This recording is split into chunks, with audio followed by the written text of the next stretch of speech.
Okay. Hello everybody. Deanspillabean back on our screen, and it's going to be kind of a short video just because this is a kind of a proof of concept type thing. I guess also a thing for people who want to figure out this as well. How do you get conveyor belts to be toggleable? As in, how do you tell a conveyor belt to stop being a conveyor belt remotely? That'd be kind of convenient to have done. Well, I may have an answer for you. So in this situation, we have a bunch of alien power augmenters. They're pretty cool. They boost your power quite significantly.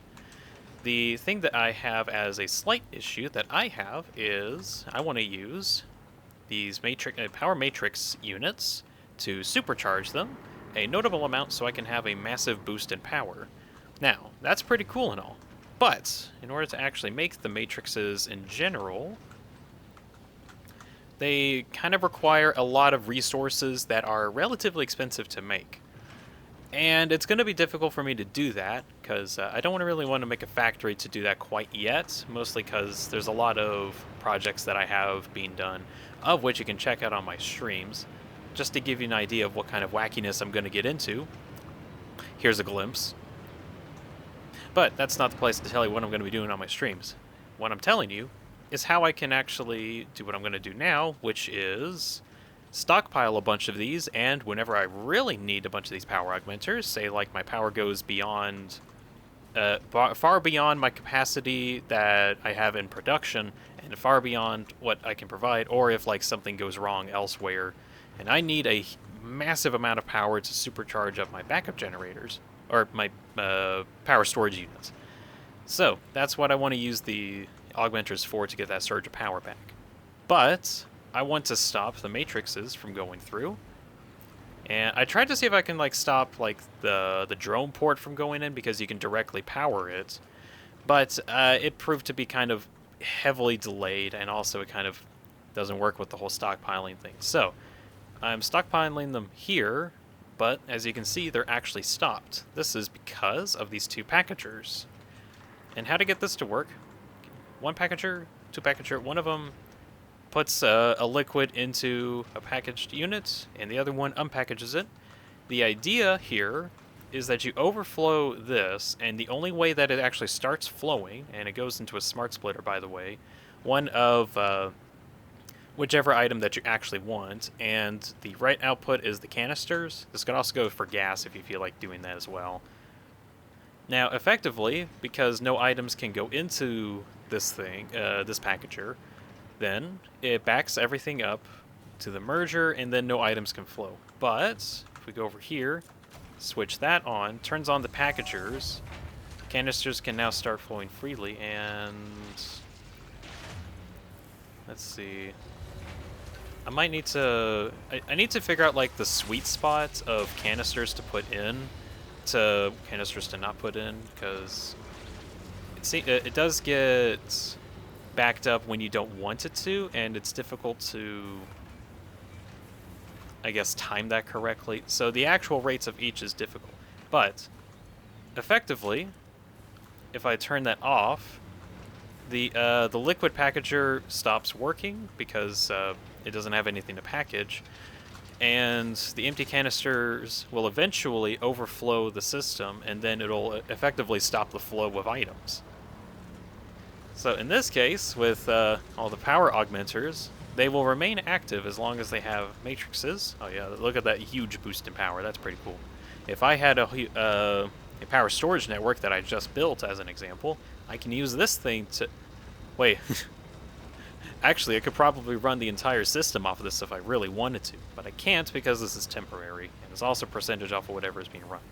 So this is effectively a way how you can remotely stop items from flowing on a conveyor belt by literally just overflowing it, which that's pretty neat. Now, problems with this system at the moment, I'm not sure if these are fixable, but this is just a thing to take into the future. If you turn this off and on too quickly, then all of the canisters will go into the main packager, and it'll eventually not have any canisters to put into this packager, which should remain on. Always keep the packager that takes the liquid out, and keep keep this one on. This one, the packager that puts liquid into the packaging device, should be the one that you toggle on and off with a power switch. Also, any liquid can be done, any canister recipe in general, just as long as it's one of these recipes, it works just fine. And as long as you have one that unpackages whatever liquid you put into a canister, it's fine. I'm using fuel because that's just where I have my augmenters. So, that is... let's see, to be said, for this to work effectively, just kind of showing this off, if I turn it on, items start flowing. But if I turned it off right now, it won't have any empty canisters to actually put into the system and get it overflowing, so that actually kind of becomes a problem. But because it has a notable amount of packaged fuel already, eventually, while it's trying to output items, it'll eventually start backing up and be filled with empty canisters, and it will eventually stop the system. But it's not immediate, and it does take a notable amount of time, because while this packager is off, it can't accept any more canisters. It will still output items, and as long as there's... Oh, yeah, actually, another reason why this actually stops is because the fuel here, the liquid, actually overflows, and then it can't go into this packager because it can't be used anymore. Okay, I just now figured out the system, and I just wanted to make a video on it. And I think it's actually good enough that I could just want to make a short video showing this off. So, how upscalable is this? Well, at least if you take as an example, a priority power switch, you can actually... Let me just do this as an example. Priority power switch...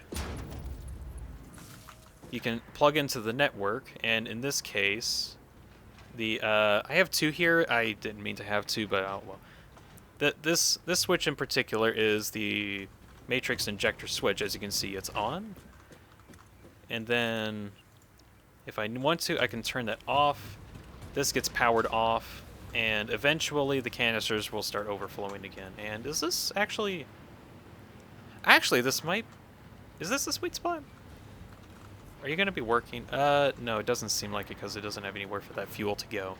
Maybe I should also look into fuel rates as well.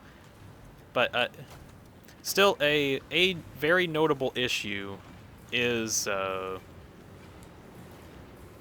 if... Actually, would I be able to just... Let's see, flush out this network. Yeah, now it actually has somewhere for all that fuel to flow into. Okay, and that's off currently. The canisters will start overflowing, and that'll stop the flow of matrices. Okay, that's cool.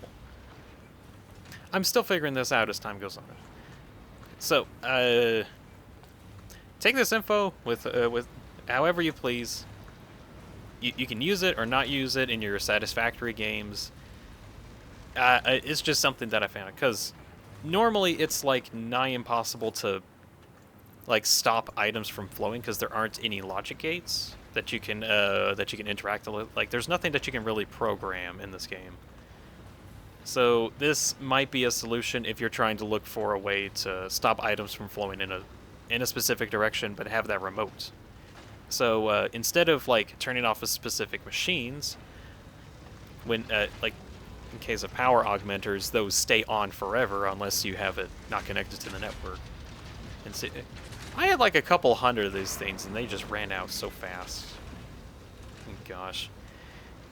Yeah, probably going on the stockpile route's going to be good for now. Right, I've been talking for too long. Thank you for watching. Hope you enjoyed it at least some amounts. And I do stream a bit in Satisfactory, Tuesday, Wednesday, Thursdays. And I kind of do some random other streams on the weekend. If you feel like checking them out, be my guest. I'll be there answering whatever questions you feel. I'm going to go do some other stuff. So, but anyways, thank you all for watching. Hope you enjoyed at least some amount. You have a good night.